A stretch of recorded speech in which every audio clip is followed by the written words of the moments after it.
প্রিয় ভাই গাড়িটাকে ধরে নামিয়ে দিল। ধন্যবাদ ভাইকে।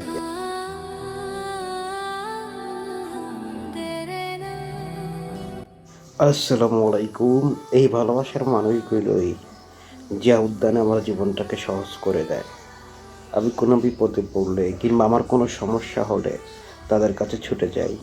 তারা সবসময় আমাকে সহযোগিতা করে।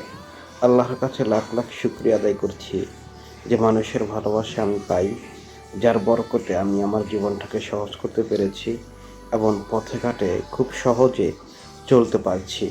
মহান রাব্বুল আলামিনের কাছে লাখ লাখ শুকরিয়া। এইভাবে প্রতিদিনের ব্যস্ততা সেরে কোনোদিন রাত ৮টা, কোনোদিন ৯টা বাড়ির পথে রওনা দেই। ধীরে ধীরে বাড়ির পথে আসতে আসতে আমার কোনোদিন রাত 10:30, কোনোদিন রাত 11টা হয়। আপনাদের দোয়া ভালোবাসা পেলে আমি আরো অনেক দূরে গিয়ে যাব ইনশাআল্লাহ।